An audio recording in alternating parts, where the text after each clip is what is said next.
Fancy outlet Mukunda jewellers లో mega వడ్డానం sale 2.0. నమస్తే రమగారు. నమస్తే జయ. రమగారు, పూజ చేసేటప్పుడు కొంతమందికి మనసుని అక్కడ లగ్నం చేయలేకపోతారు. ఆలోచనలు ఎక్కడికెక్కడికో వెళ్ళిపోతుంది. మనసు ఎటేటో పరుగులుతుంది. మళ్ళీ అమ్మో ఇదేంటి, నేను దేవుడి రూమ్లో ఉండి ఇట్లా ఉన్నాను, లేకపోతే గుడిలో ఉండి ఇట్లా నా ఆలోచన ఏంటి ఇట్లా ఉంది, ఎందుకని నేను లగ్నం చేయలేకపోతున్నాను అట్లా అనిపిస్తూ ఉంటుంది కదండి కొన్ని సందర్భాల్లో. ఎట్లా అండి కాన్సన్ట్రేట్గా ఉండాలంటే ఏం చేయాలి? అసలు ఈ పూజ అంటే ఏమిటి? అంటే భగవంతుని ముందు కూర్చోవటం, ఏం చేస్తారు? దీపం పెడతాం, పలహారం పెడతాం, ఒక దండం పెట్టుకుంటాం, ఏదైనా చెప్పుకోవాలనుకుంటే స్తోత్రాలు మంత్రాలు లాంటివి చదువుకుంటాం. క్రియ దీపం ముట్టించడం, ఇవన్నీ సవరించడం, తోడవటం, పువ్వులు పెట్టడం, తర్వాత నువ్వు అన్నట్టు నివేదన చేయటం, వీటితో పాటు స్తోత్రం చదవటం అనేది ఒక పాయింట్ ఉంటుంది కదా. ఇది ఎంతమంది చేస్తారు?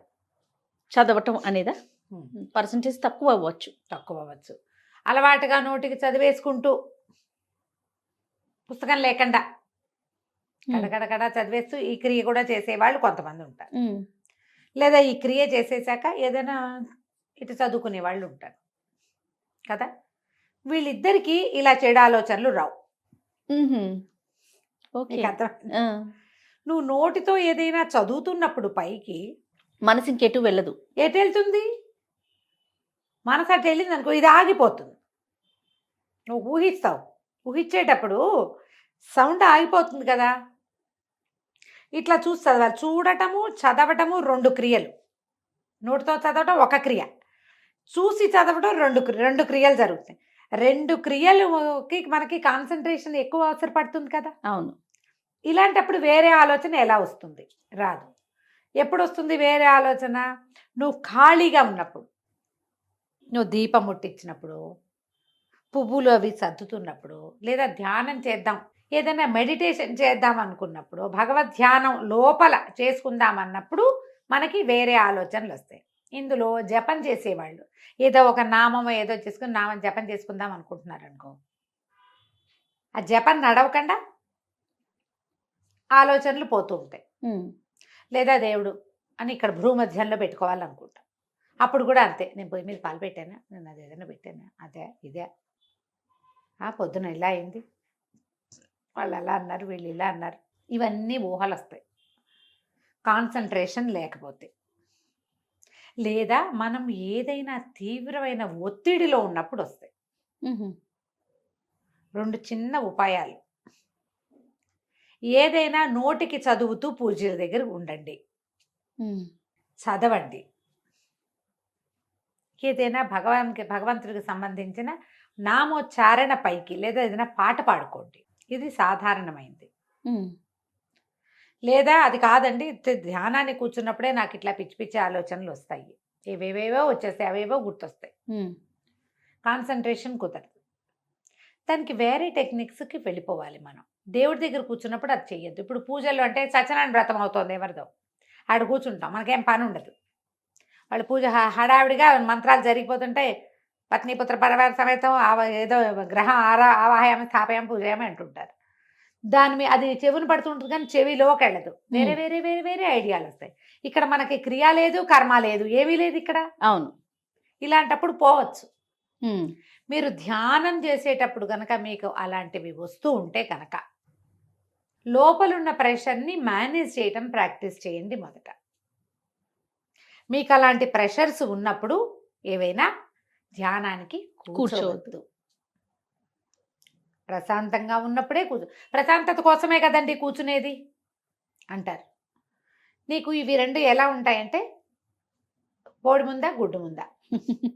స్థిమితం ఉంటే ప్రశాంతత ఉంటుంది, నీకు స్థిమితం లేనప్పుడు ప్రశాంతత రాదు.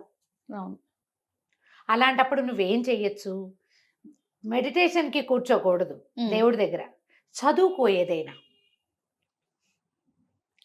ఆటోమేటిక్గా స్థిమితం వస్తుంది, సోలేస్ లభిస్తుంది. దానివల్ల నీకు మనసు భయంగా ఉంది, టెన్షన్గా ఉంది, ఏదో జరిగింది, టెన్షన్గా ఉంది, నువ్వేం చేయాలి? ఆప్తం ఫర్తారం దాతారం సరస్వతం లోకాభిరామం శ్రీరామం భూయ భూయో నమామ్యహం చదువు 10 సార్లు. అప్పటికి ఆ లోపల ఉన్న దడ తగ్గుతుంది. దడ తగ్గాక నువ్వు కాన్సన్ట్రేట్ చేయగలుగుతావు. ఇలాంటి ఒక అలవాటు చేసుకోండి. ఈ రోజే వస్తుందంటే రాదు, అలవాటుగా ప్రాక్టీస్తో. చేస్తే వస్తుంది. ఖచ్చితంగా ఏదో కొత్త కొత్తవి ట్రై చేయబోకండి. కొత్త స్తోత్రం చదివితే బాగుంటుందని నమ్మద్దు, ఇంకో పూజ ఏదో చేస్తే బాగుంటుందని నమ్మకండి. మీరు చేసేదే సజావుగా చేస్తే కుదురుతుందని తెలుసుకోవాలి. మీకు చిన్న శ్లోకం శుక్లాంబరధరం వచ్చు, నెంబర్ ఆఫ్ టైమ్స్ చదవండి ఇట్లా లెక్క పెట్టుకుంటూ.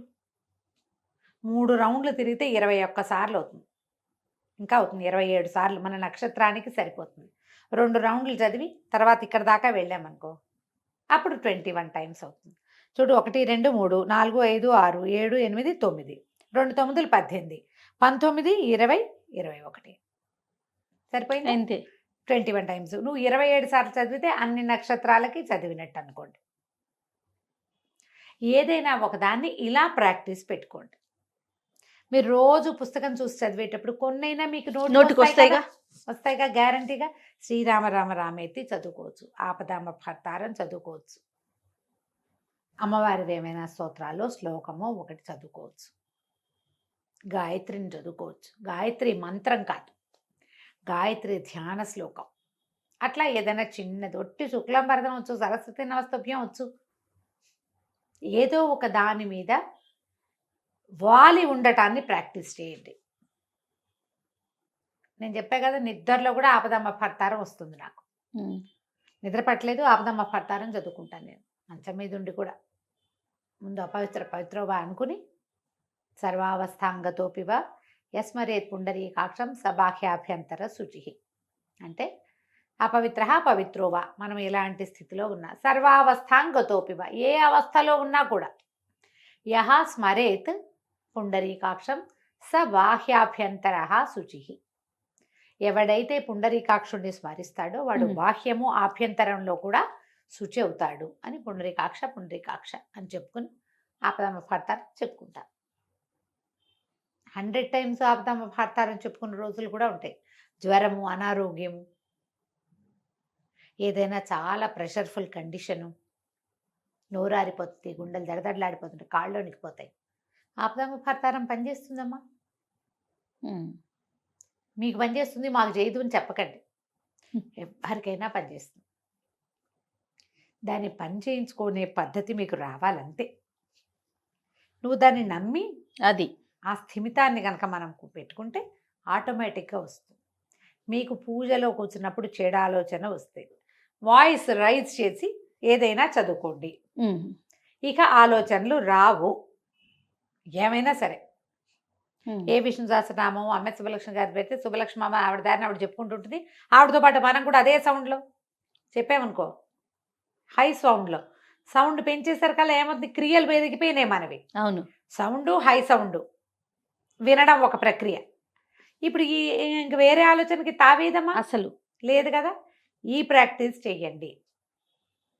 మీకు అలా శ్లోకాల మీద, ప్రార్థన మీద, స్తోత్రాల మీద డిపెండెన్సీ అలవాటైతే మీరు కళ్ళు మూసుకున్నప్పుడు కూడా ఆ స్తోత్రాన్ని లోపల మనన చేసుకోండి. మనన జరిగితే అప్పుడు మీకు ప్రెషర్ తీరిపోతుంది, వేరే ఆలోచనలు రాకుండా ఉంటాయి. మనకి మనసు పరిపరి విధాలు పోవటం అని చెప్తారు. అవునవును. ఇది ఎప్పుడు జరుగుతుందమ్మా, మనం అక్కడ ఏదైనా సిచ్యువేషన్ ఉన్నప్పుడు కాదు. ఊరికే రోజు పరిపరి విధాలు ఎందుకు వెళ్ళదు.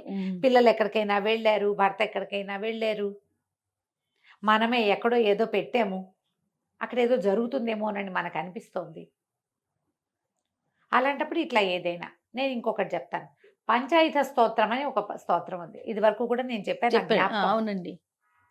విష్ణుమూర్తి యొక్క 5 ఆయుధాలు, శంఖము, చక్రము, ధనుస్సు, గద, ఖడ్గము, 5.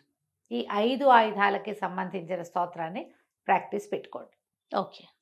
మీకు ప్రెషర్ఫుల్గా ఉన్నప్పుడు ఎలాంటప్పుడు వాడచ్చో తెలుసా? మేము వాడేది చెప్తాం. అంటే దీన్ని వాడటం అంటే మనం అనుసంధానం చేసి ఉంచుకోవాలి, ఎప్పుడు చదువుకుంటూ ఉండాలి.